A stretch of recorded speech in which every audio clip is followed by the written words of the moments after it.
আলাইকুম, কেমন আছেন? ভালো আছে? আদো আদো বাংলায় কথা বলছেন যুবক মোহাম্মদ আলিমুদ্দিন। পার্বত্য চট্টগ্রামের খাগড়াছড়ির বেলছড়িতে একটি বাড়িতে এসেছেন পাকিস্তানি এই যুবক।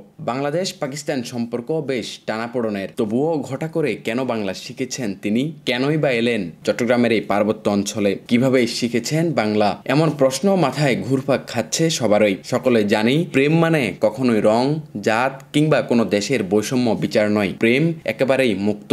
এবার প্রেমের টানে বাংলাদেশে ছুটে আসা মানুষের সংখ্যা কম নয়। তবে এবার পাকিস্তানের লাহোর থেকে ছুটে এলেন চট্টগ্রামের পার্বত্য অঞ্চল খাগড়াছড়ির বেলছড়িতে।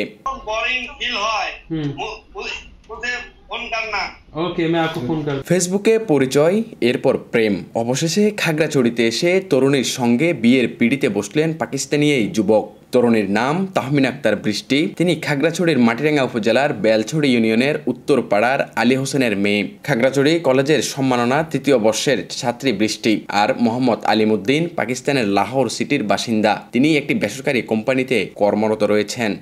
प्राइवेट लिमिटेड का एक्सपोर्ट के अंदर मैनेजर हुए, उनके एक्सपोर्ट की डील्स वगैरह। গত বৃহস্পতিবার আদালতে তাদের বিয়ে হয়। রবিবার বেলছড়িতে নিজ গ্রামে বিয়ের অনুষ্ঠান আয়োজন করা হয় বলে জানান বৃষ্টির বাবা আবুল হোসেন। তিনি ওই তরুণী তার স্বামীর সঙ্গে পাকিস্তান চলে যাবেন বলেও জানিয়েছেন তার স্বজনরা। ভালো আছে?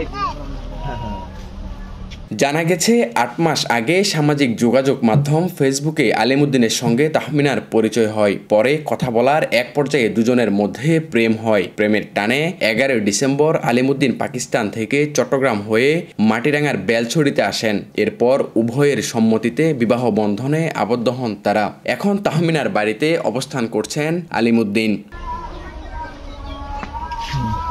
তাহমিনার বাবা আবুল হোসেন বলেন, তাহমিনা তার স্বামীর সঙ্গে পাকিস্তানে চলে যাওয়ার প্রস্তুতি নিচ্ছে। তার পাসপোর্ট ও ভিসার কাজ চলছে। ততদিন পর্যন্ত তারা বাংলাদেশেই থাকবেন। দোয়া করি তারা যেন সুখী হয়। পাকিস্তানি যুবক আলিমুদ্দিন বলেন, ৮ মাস ধরে আমাদের প্রেমের সম্পর্ক। আমার পরিবার বিষয়টি অবগত আছেন। পরিবারের সম্মতিতে বিয়ে করেছি। আমি অল্প কিছু বাংলাও বুঝতে পারি। তাহমিনা আমাকে তা শিখিয়েছে। खागड़ाछड़ी की ये लड़की है और माशाल्लाह बहुत खूबसूरत है और एरिया के मुताबिक पहाड़ी इलाका है और बहुत खूबसूरत और बहुत नियरेस्ट के एरिया बहुत ज़्यादा खूबसूरत एरिया। এ বিষয়ে মাটিরাঙ্গা থানার ওসি মোহাম্মদ তৌফিকুল ইসলাম বলেন, পাকিস্তানি ওই যুবকের অন্য কোনো উদ্দেশ্য আছে কিনা সেজন্য তার উপর নজর রাখা হচ্ছে। এদিকে উচ্ছ্বাসে ফেটে উঠছেন এলাকাবাসীরা। আমরাও দেখছি এখানে বিয়ে হয়েছে, ছেলেটা দেখতে খুব ভালো, আমরাও দেখলাম, সবাই দেখলো, এলাকার কোনো গণ্যমান্য ব্যক্তি আসলো, এসে দেখলো, আপনারাও আসছেন, আপনারাও দেখছেন, এরকম সবাই তো দেখছে। উনি কালকে মোহাম্মদ আলিম, উনি কালকে আসতে বেলছড়ি গ্রামে, উনি বাংলাদেশে আরও আগে আসছিল, মানে এবার প্রথম আসছিল বাংলাদেশে, কিন্তু আরও কয়েকদিন আগে আসছিল। উনি পাকিস্তানের একজন নাগরিক, উনি বাংলাদেশে আসছে প্রথম, এনে একটু খাবড়াইছিল, ডরাইছে। উনার আমার বোন জামাই হয়, মানে বড় বোনের জামাই বিয়ে করছে, কয়েকদিন হচ্ছে এই আর কি। এনে ভালো লাগছে বাংলাদেশ, খাগড়াছড়ি বিশেষ করে ভালো লাগছে, আমাদের গ্রামও ভালো লাগলো ওনার কাছে। HM আলমগীর হোসেনের পাঠানো তথ্যচিত্রে ডেস্ক রিপোর্ট, আহমেদ শারজিল, বাংলাধারা, চট্টগ্রাম।